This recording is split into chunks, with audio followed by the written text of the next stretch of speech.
Well, hello there. I hope you guys and had a great weekend. Ladies, you had a great weekend. I have to tell you, I had a fabulous weekend. I actually went out to Elgin to see an old friend of mine, Steve Carter, in regards to where he's pastoring now, and went to a new church. Brought my wife and my two kids, and it was great just to see a whole new community and see what's going on over there. And he's great as usual. And he came up afterwards and said hello. And then we talked offline last night.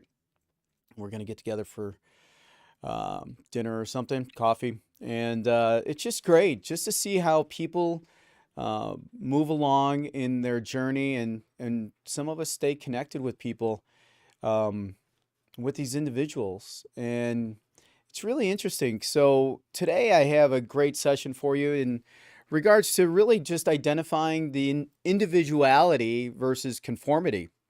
When we look at the world that we work in, how is that showing up for you? And is it something that you really look at, or is it something that you don't look at?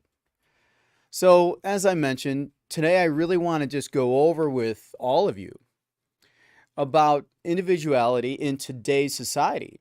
I want to discuss the good that comes from being your own person and then growing up and maturing from that of who you say you are being. And then, on the other hand, there is conforming to the pressures of society and what that results in each and every time. See, we do live in a world where we are expected to think and act in a certain specific way. But what makes it right to follow those expectations, right? So would it not be better to not fall under the pressures of society?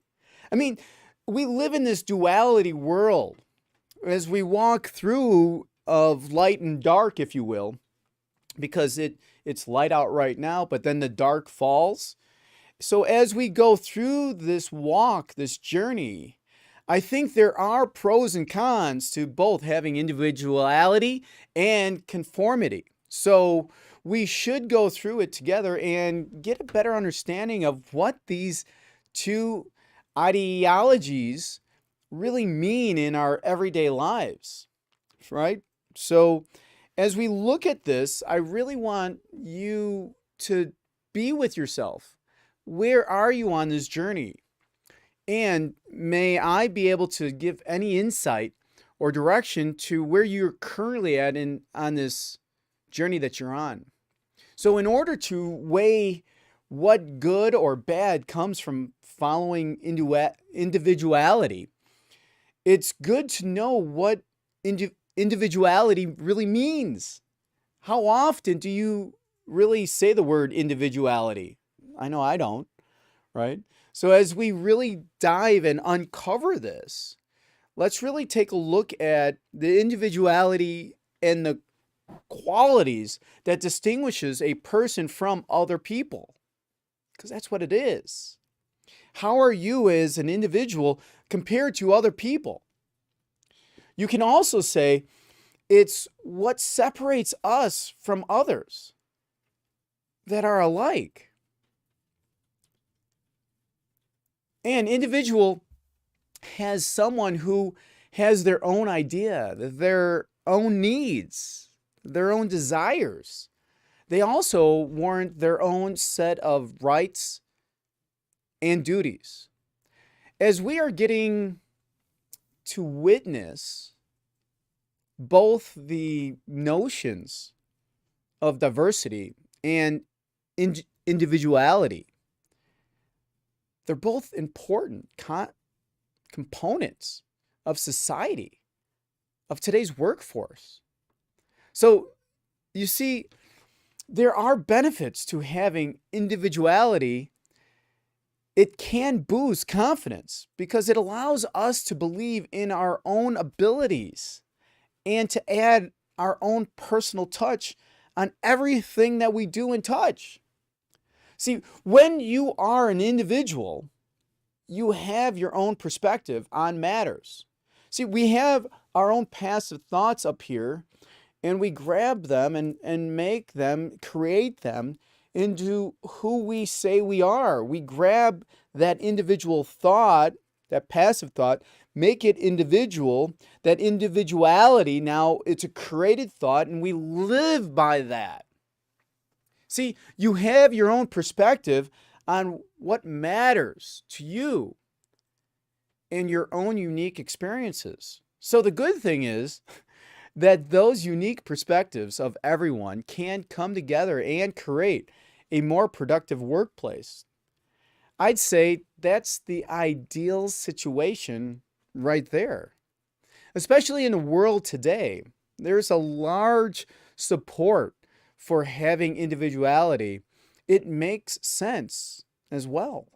See, because if you're able to work as you seem fit, then you'll be happier at work.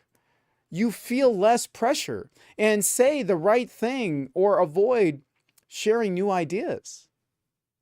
See, unfortunately, there are others who do not appreciate individuality at all. It can be seen as a threat of some kind. I don't know why. And it can also be seen as a personal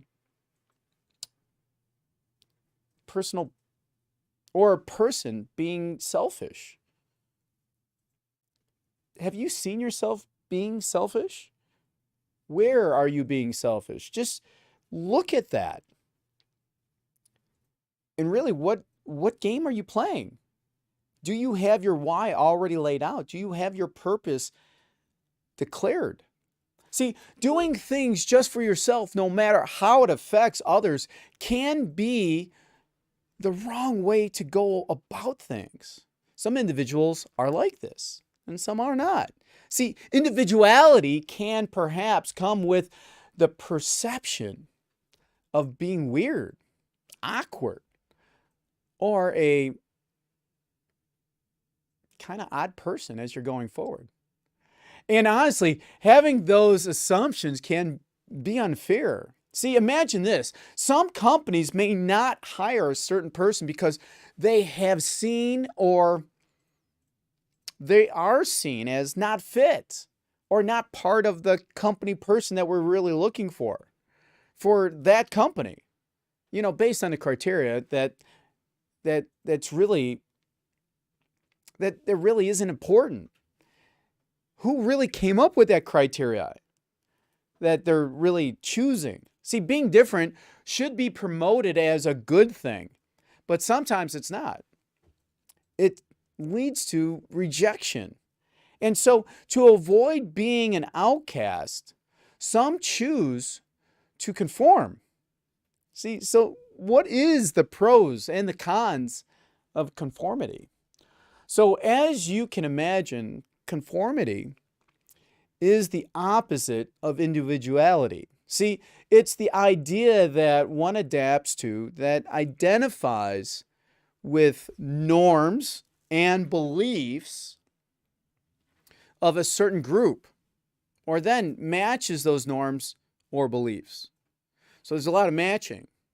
See, a person who conforms is ultimately acting in accordance with the group's attitudes and behaviors. Sometimes that conformity is a conscious decision, and sometimes it's a natural decision. And you don't even realize you are conforming. I catch myself all the time. So there are situations where conformity can be a good thing for yourself and others you work with. You know, one thing that I'll just point out is when you have someone that is leading you, that has walked that walk before, on that journey, they may be seen as a mentor or a coach or a guide, maybe even a manager, a leader, a visionary. When that happens, they're looking out for the best of your interest. The moment that you think that they're not, you push conformity away and you go back to individuality. See, us leaders, we need to let our people know that we're here to help them, there to guide them, and to create a plan that helps them get to the right place where they ought to be.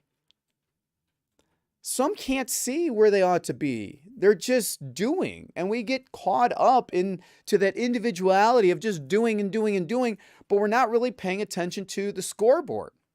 We're on the field doing all these plays, but we're just winging it. We're not listening to the coaches on the sidelines. And at a point in time, you have to realize that you're not winning this game. And you need someone to come in and save you, to coach you, to tell you what they observe or what their direction would be for you if they were in your shoes. See, for one, conformity can help you let go of bad habits from your everyday life that you've been accustomed to. Because you're just doing them because we're habitual people. If you are always late to meetings, but it's socially acceptable to be on time, then conforming might be an advantage for you. I know it has been for me, holding my integrity of doing what I say I'm going to do. When I say I'm going to be somewhere, I'm going to be there on time. And when I'm not, I clean that up. It's not only about being liked by your peers, but you can prove that you care about other people's time as well. Even the smallest things like following certain laws or helping others in need, especially when they call you and ask for it. See, also, some argue that conformity in the workplace can lead to greater cooperation. There are fewer problems between coworkers because everyone is working together in order to reach positive and their goals for the company. Like I said before, some argue that this is more of an inclusive process. So a lot of people want to be included. We all have the urge to fit in, the need to be accepted by those around us. You can be strong. You really can. And the people that are strong around you can be there to support you. But that acceptance shouldn't come at a price of silencing your own opinions. Let that be known. Let it be said. Have a voice. Have skin in the game. We have become this society where we all are pushed to think that in order to be liked by friends, managers, and social groups, and our peer friends, our family, we have to be like them. Think like them. And some of us even go to the extent of behaving like them. That is where conformity is not always benefiting you and the people around you. If you're hanging out with people that you really don't want to be like, that's going to be detrimental to you and your family, then stop hanging out with them. Be done with them and move on. See, conformity can often lead you to losing the value of yourself. So who have you built yourself up to be, and who are you laying stake to? Take a look at yourself, especially here in January.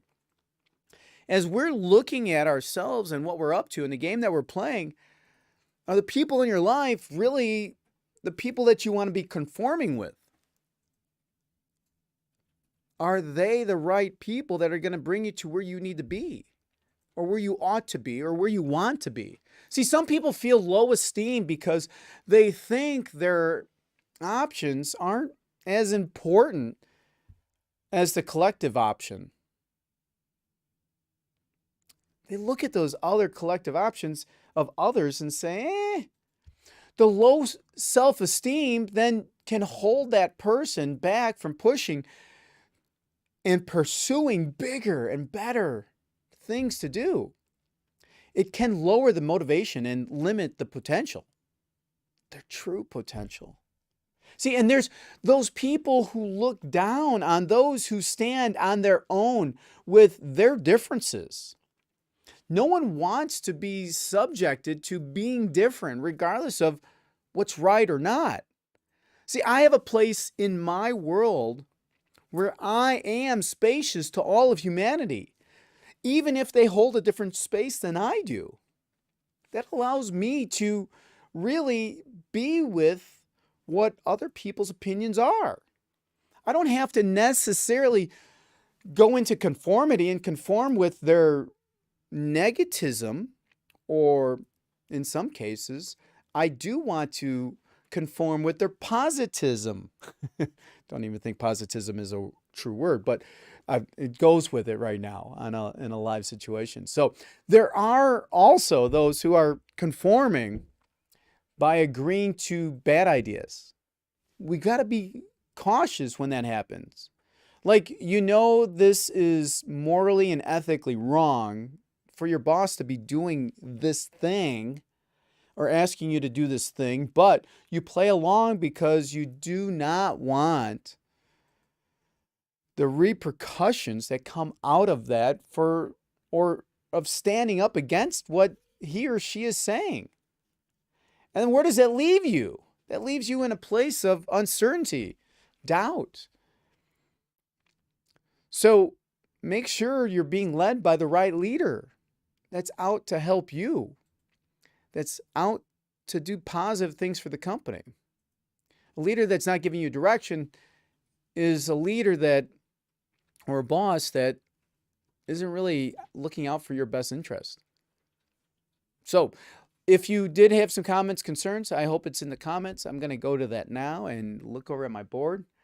So I got a hi all, hello, hi from San Diego, sunny San Diego. I bet you it's like 74 degrees out there because it's always sunny in San Diego. Love San Diego.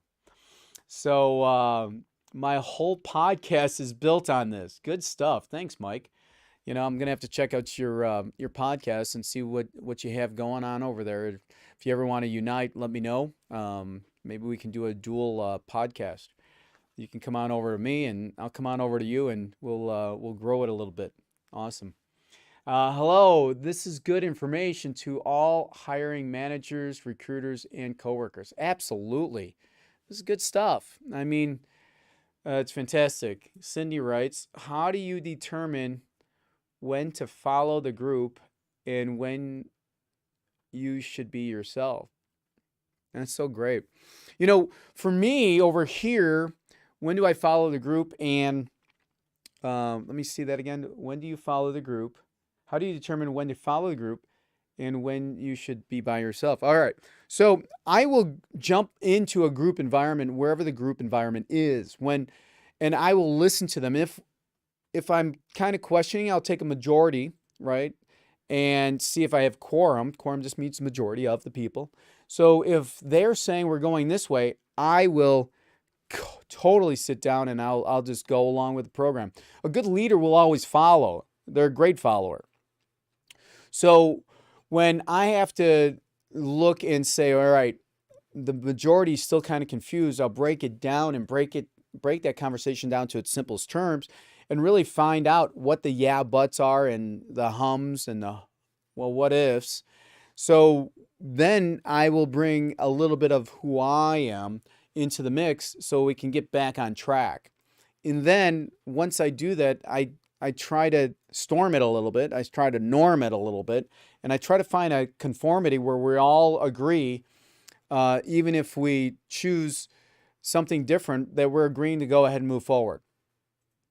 Even though we might have some of the yeah buts, we've already addressed them, and now we have it well enough suited so that we can move forward. I never want to have a persistent complaint. I never want to hold my thought away from the group. I want to bring that forward because it might stir something inside someone that says, oh, I see what you're talking about. And we can unpackage that. What I find is people that have avoidance, they don't want to try anything new. It's going to take more time out of them.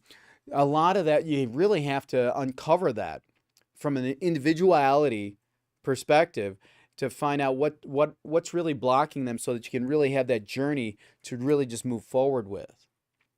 So with that, hi Hi from Cyprus.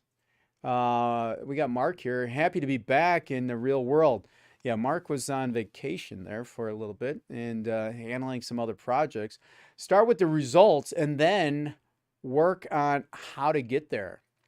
Yeah, you got to work on those results. If you work on the results, I mean, really, I mean, if I don't know, April, I think I was about 200 pounds, about 198 pounds, and today I'm 179 pounds still, and all I did was do one thing. I just gave up alcohol. I didn't have a problem with alcohol. I just gave it up because it was a lot of useless calories.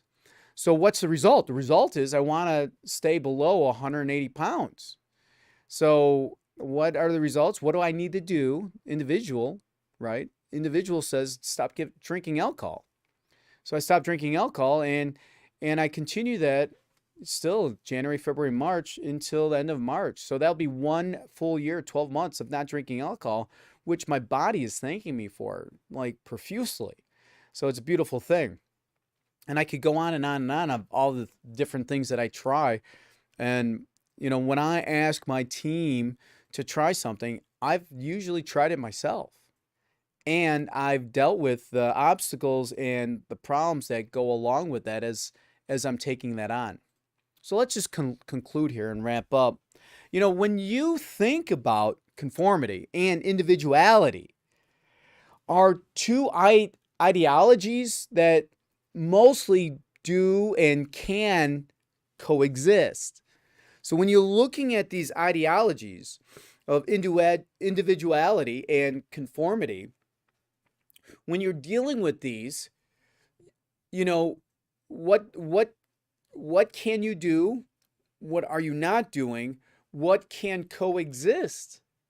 Even as individuals, we conform to certain ideas. See, there's a godly idea and there's a worldly idea, right? This is the duality I speak of, right? Let's go there. Neither of them is morally good or bad, right? There's good up here. There's also bad up there. And down here, there's good and there's bad. So, but neither of them are morally good or bad. So be with me here. It honestly depends on each and every situation. That is why context is always, always important to consider.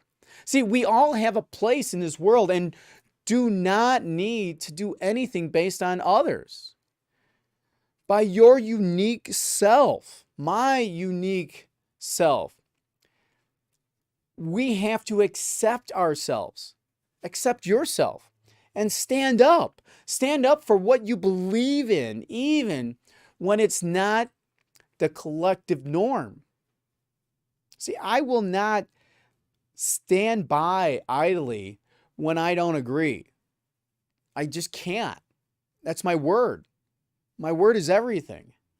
If you can counter-react being selfish, and almost get to a point of being selfless, see, as an individual and engage in being forthright as a conformist, you will know what the best course of action is for yourself in different circumstances. And let me tell you, the circumstances are always different. You have to really truly know who you are at the core and be that. That is your being.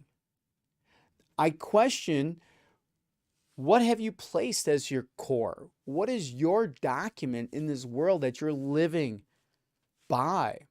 Who do you say you are as an individual? As you enter into conformity with a group, who are you? Who do you say you are? And how often are we lying to ourselves? How often are we self-mutilating ourselves internally when we say we're going to do something and we don't? Or we take some just crazy thought, take any crazy thought out and say, oh my gosh, this crazy thought, and then we live this whole life on this crazy thought, and it's not true. I hope this kind of opened up something for you today. Last week, I apologize, my voice was going crazy. It's not this week, it's going pretty good. Sounds pretty good. Mm. So I hope you have a great week. It's a beautiful day out here in Chicago. It's a little bit warmer, and I will be down at BGSA this week, down in West Palm, Florida, West Palm Beach, Florida. It'll be a great time. So, anyone going to BGSA, I will see you there. And listen, I hope you have a great week, blessed one. Loving you always. Thank you very much for joining in. Once again, if you could be so kind and go ahead and hit a like, hit a comment. And there's also a send or share. You can send this to somebody, or you can share it on your own activity page on LinkedIn. That'd be great. If you want, click on the picture right above, and you can go to my main profile and see what I have to offer. Thank you very much for tuning in and joining us on this Jim Becker Live. Have a great day. Bye-bye.